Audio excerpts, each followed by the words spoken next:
Aujourd'hui, on va se plonger dans une histoire. Une histoire assez sombre, je dois dire. C'est un conte macabre, celui d'un homme qui était au plus bas, mais alors vraiment tout au fond du trou. Et qui, pour s'en sortir, a fait un pacte. Un pacte assez particulier qui lui a offert une nouvelle chance, ou pour être plus précis, 9 chances. Et l'histoire, elle commence comme ça, avec cette question qui nous est posée dans le noir le plus total. C'est la voix d'un certain Ulrich. Et on comprend tout de suite qu'il nous parle d'un endroit confiné, étouffant. L'atmosphère est pesante, presque claustrophobe. Il sait qu'on est là, qu'on l'écoute, et il est prêt à tout nous déballer. On le retrouve donc là, coincé dans ce cercueil. C'est censé être son grand final, hein, le tout dernier spectacle d'un certain Ulrich l'immortel. Et en attendant que le temps passe, eh bien, il a tout le loisir de nous raconter comment il en est arrivé là, de nous raconter son histoire depuis le tout début. Alors, comment est-ce qu'on se retrouve enterré vivant dans un cercueil? Pour comprendre, il faut vraiment revenir en arrière, loin en arrière, à une époque où sa vie c'était tout le contraire d'une vie de star. C'était une vie de misère et de désespoir. Imaginez un peu le tableau, une ruelle bien glauque, la flotte qui tombe. Ulrich, à ce moment-là, c'est personne. Juste une ombre, un type complètement cassé par la vie qui dort dans des cartons. Pour lui, chaque jour est un combat, juste pour survivre, sans le moindre espoir. Il a vraiment touché le fond du fond. Et c'est là, au moment où il est au plus bas, qu'un type un peu étrange, très élégant, vient le voir. C'est le fameux docteur Maitland.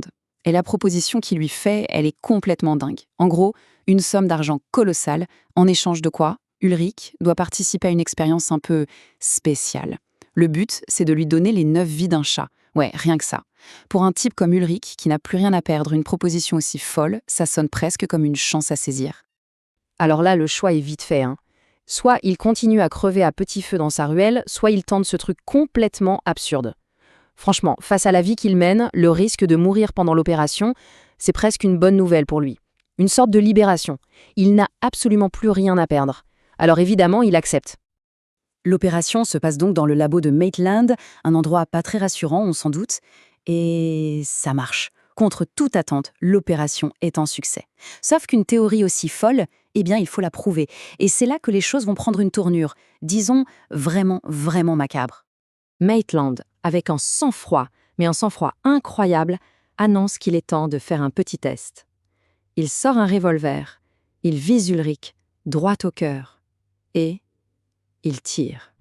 Ulrich s'effondre, mort sur le coup. Silence total dans le labo. Et puis, quelques secondes plus tard, son corps est pris d'un spasme. On entend un souffle. Il se relève, complètement abasourdi. Il touche sa poitrine, plus rien. La blessure a totalement disparu. Il n'y a plus que le trou dans sa chemise pour prouver que ce qui vient de se passer est bien réel. L'expérience a fonctionné. Bon, une vie en moins. Plus que 8. L'argent est là, le contrat est rempli, et le compte à rebours, il est lancé. Alors qu'est-ce qu'on fait quand on a un pouvoir pareil? Eh bien, Ulrich, lui, il a sa petite idée. La discrétion, c'est pas son truc.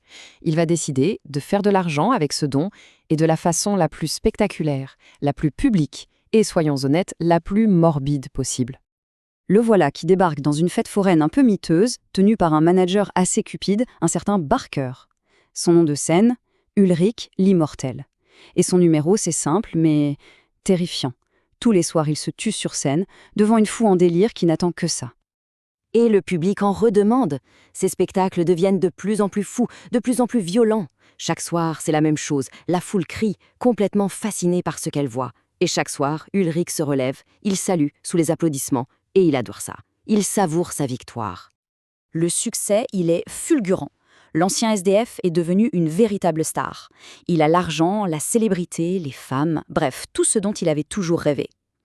Mais forcément, tout ça, ça lui monte à la tête. Il devient arrogant, méprisant avec tout le monde, et surtout, il oublie un détail crucial que Maitland lui avait dit. Son pouvoir n'est pas infini. Et c'est justement cette arrogance qui va être sa perte.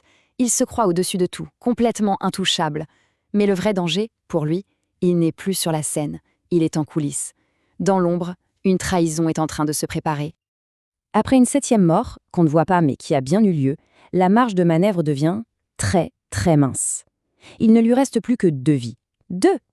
Mais lui, il est tellement aveuglé par son succès qu'il n'y pense même pas. Forcément, la petite fête foraine, ça ne lui suffit plus. Ulrich voit plus grand, beaucoup plus grand, Las Vegas. Alors, il annonce à son manager, Barker, qu'il se casse, et il le fait en l'humiliant devant tout le monde. Grosse, grosse erreur. Barker est fou de rage. Il ne va pas laisser sa poule aux œufs d'or s'envoler comme ça. Et la vengeance ne tarde pas. Un soir, Barker et ses hommes de main débarquent dans la caravane d'Ulrich.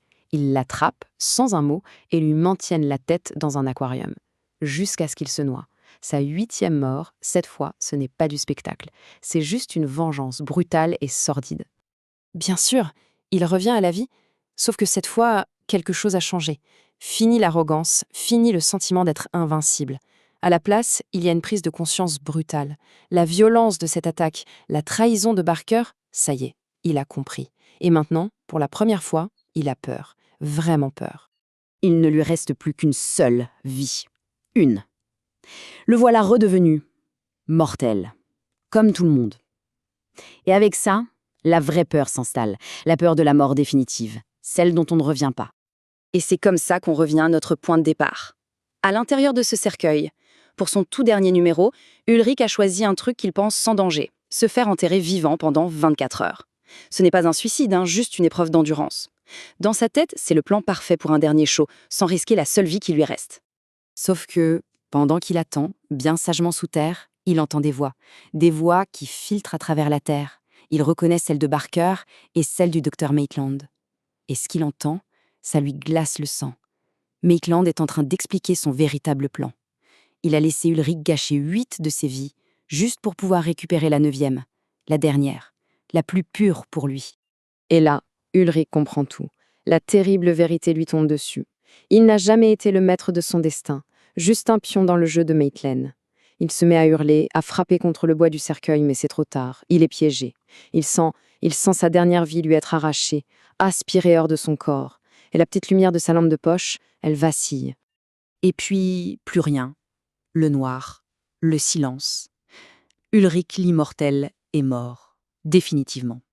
Cette histoire, elle nous laisse avec une question assez dérangeante, non? Au final, après avoir été victime de sa propre cupidité, Ulrich est tombé à cause de celle d'un autre. La morale est un peu tordue, mais elle montre bien une chose.